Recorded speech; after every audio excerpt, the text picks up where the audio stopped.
I always believed that family was supposed to protect you. I was wrong.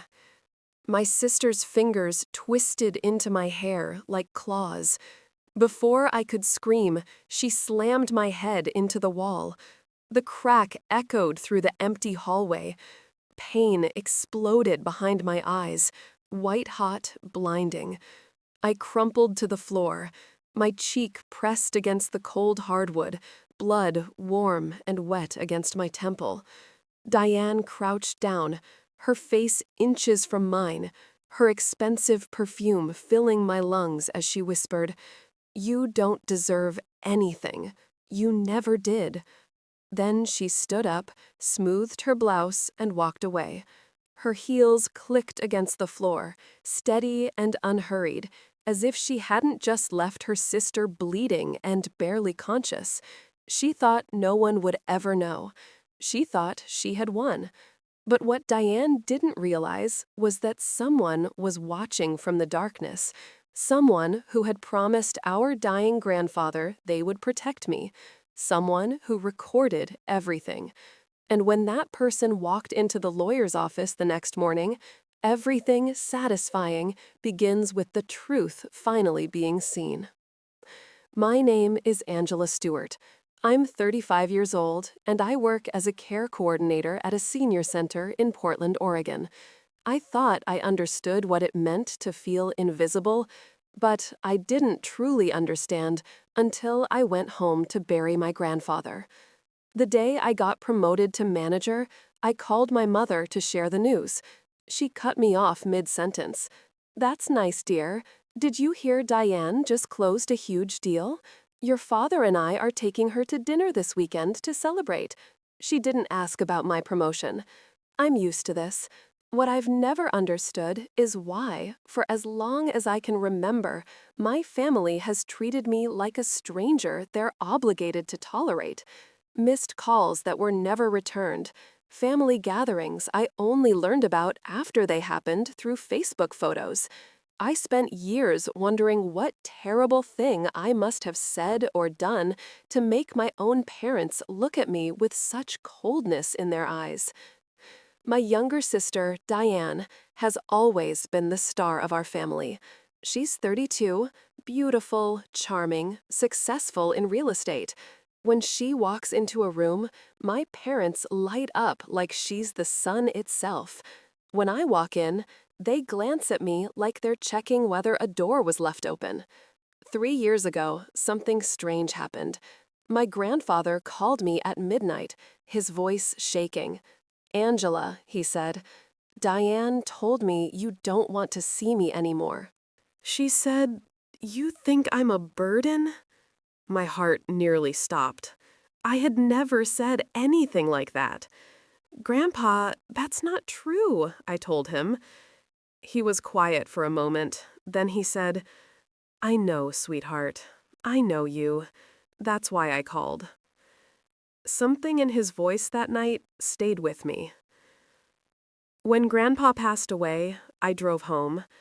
I noticed Diane acting strangely. She kept glancing toward Grandpa's office, where he kept important documents. Later, I caught her whispering to our mother in the kitchen. "I've handled everything," Diane said. "She won't be a problem." Our mother nodded, looking relieved. I stood frozen in the hallway.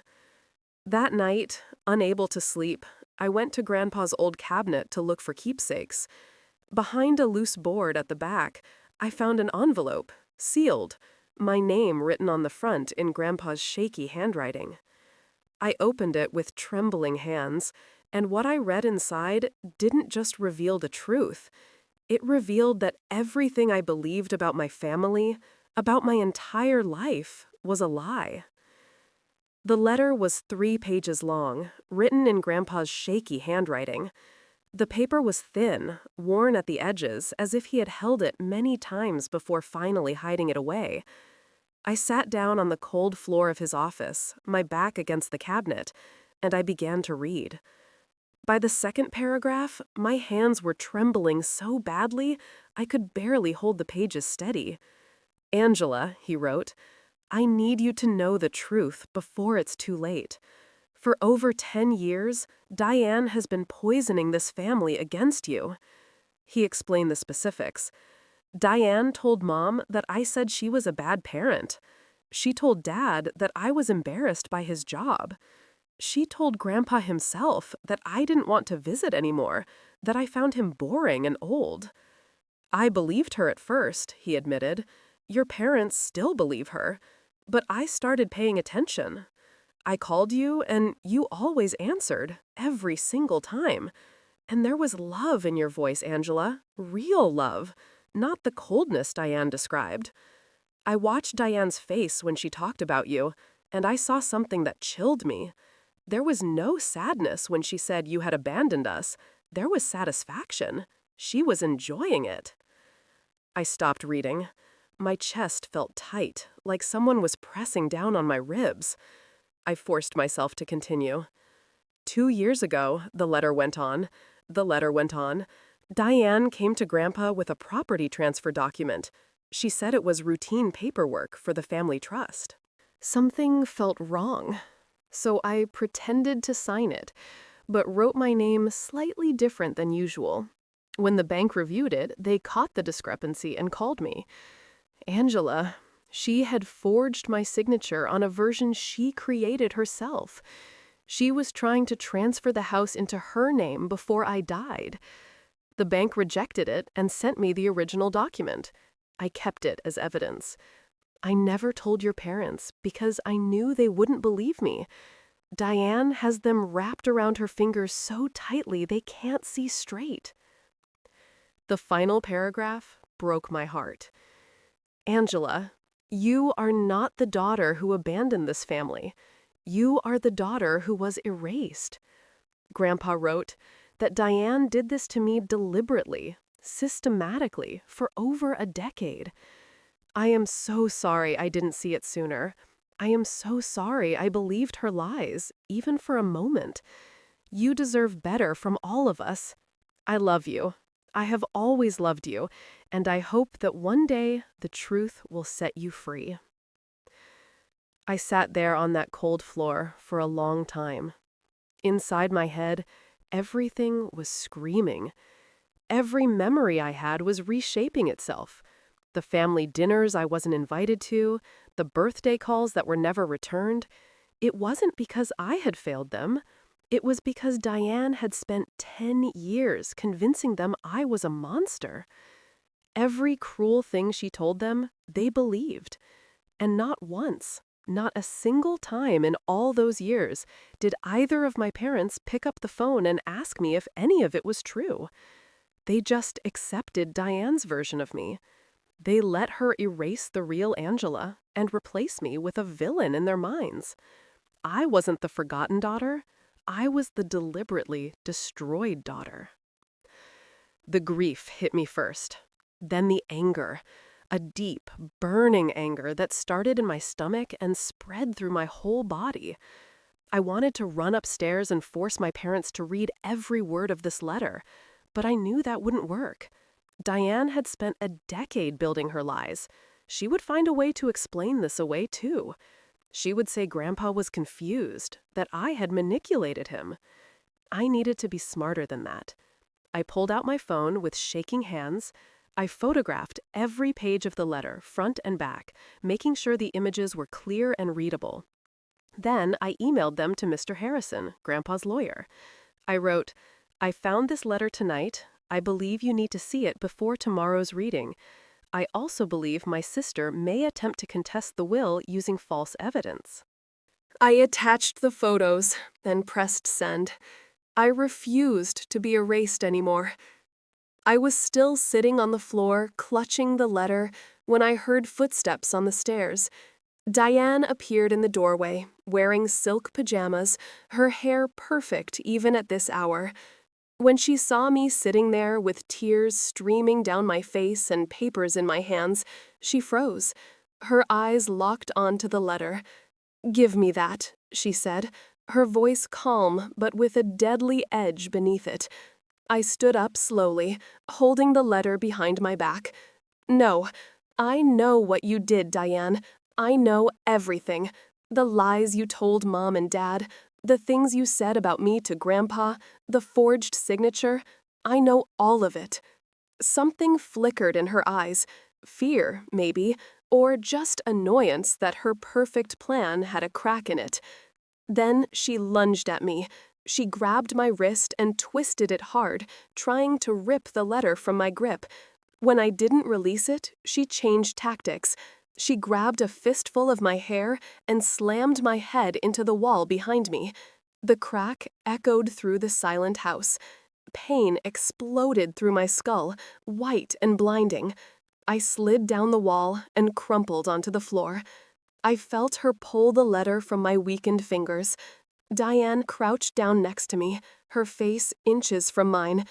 "You think anyone will believe you?" she whispered. "I've spent 10 years making sure they don't. You're nothing, Angela. You've always been nothing." She stood up, tucked the letter into the pocket of her pajamas, and walked away. What Diane didn't know was that the living room window was wide open because of the summer heat. What she didn't know was that Martha Collins, Grandpa's elderly neighbor and closest friend, unable to sleep, had walked over to check on the house. Martha had been standing in her own yard, just feet from that window, when she heard the shouting. She saw the struggle. She saw Diane slam my head into the wall. She saw her crouch down and whisper those terrible words. And with shaking hands, Martha had pulled out her phone and recorded the final moments of my sister's attack.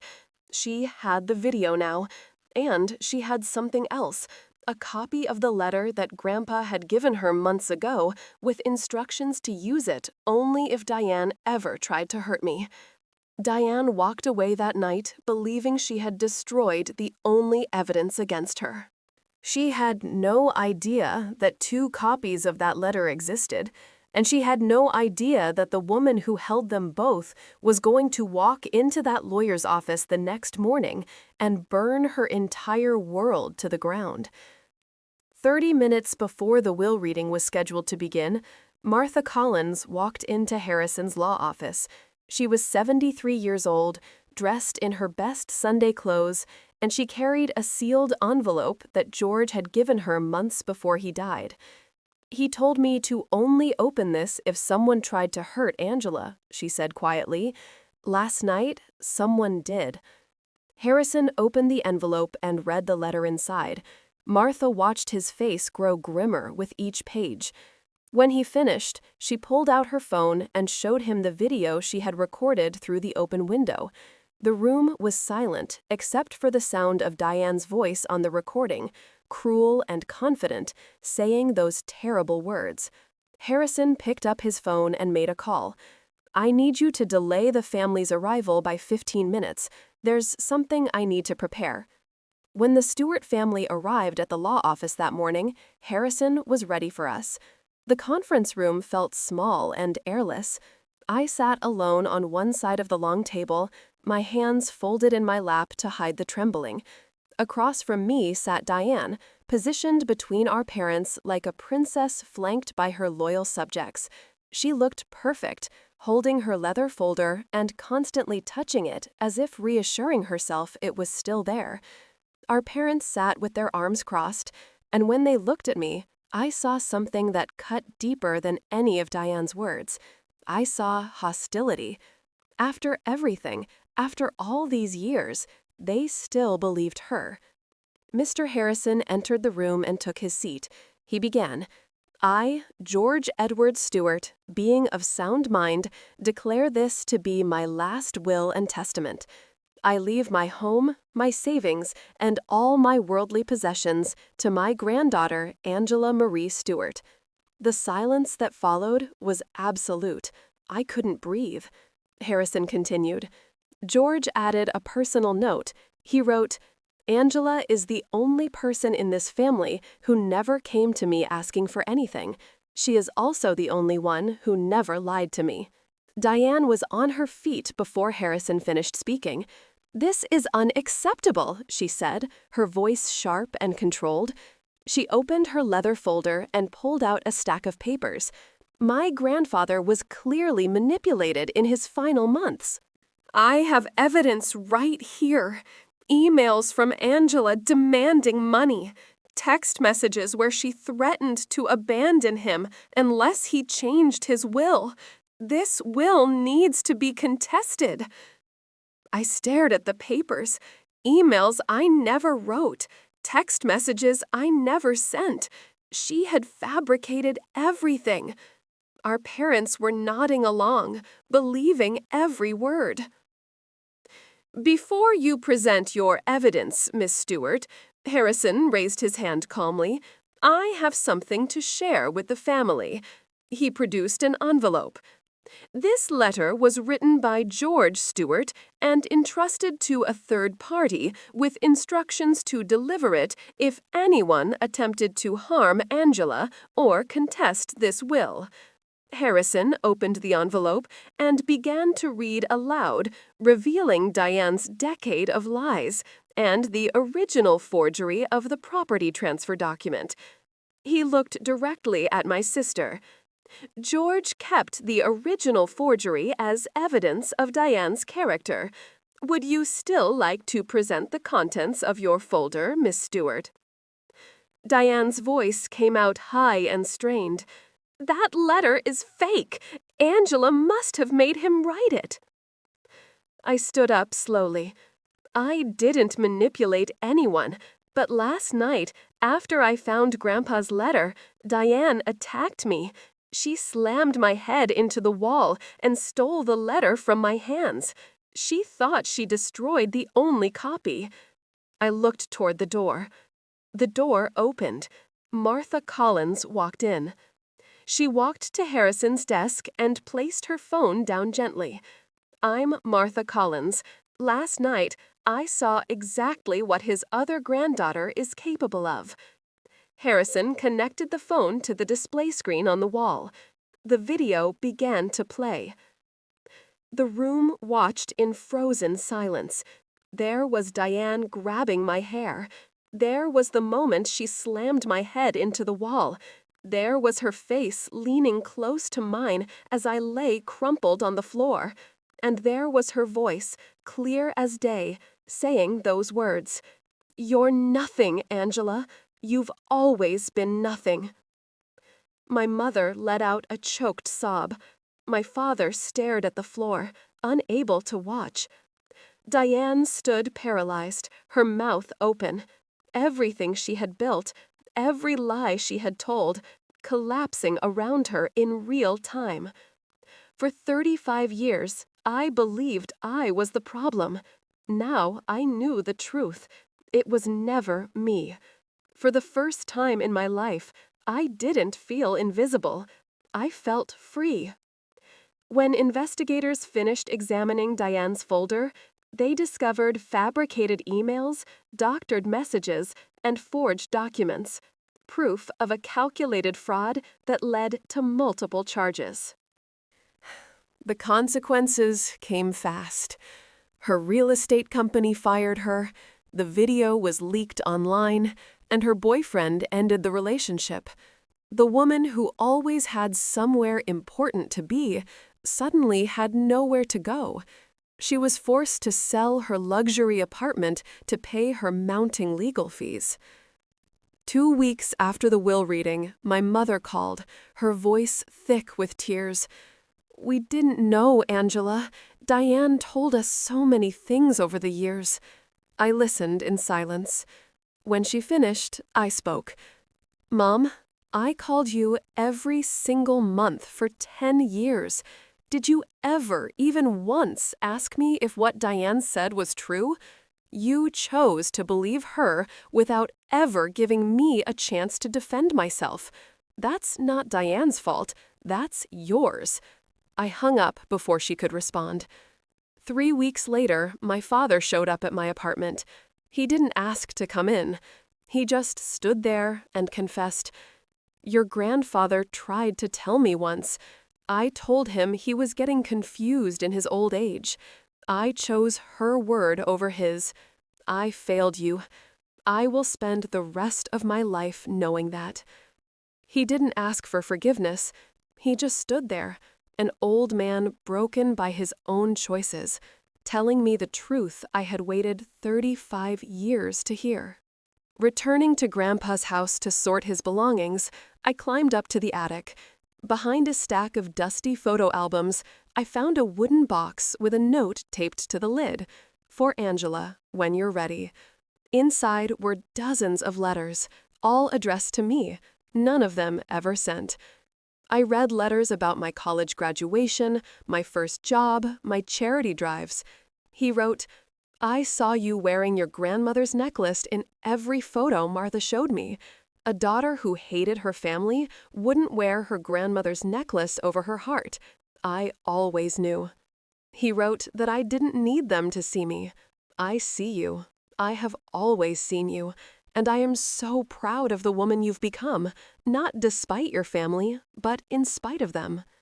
Diane accepted a plea deal, receiving probation, restitution, and a permanent revocation of her real estate license.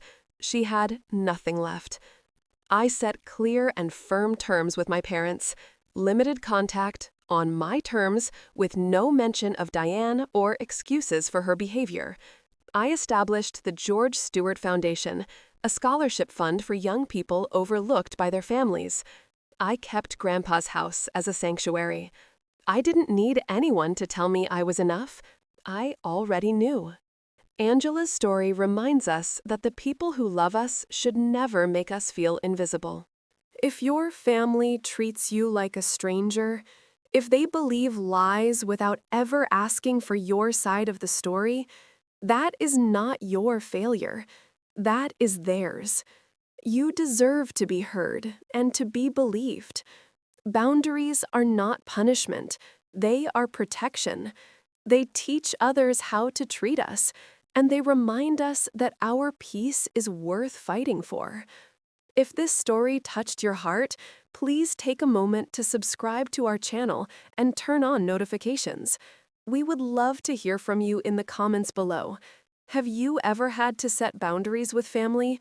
Have you ever discovered a truth that changed everything you believed? Share your experience with us. Your story matters, and you are not alone.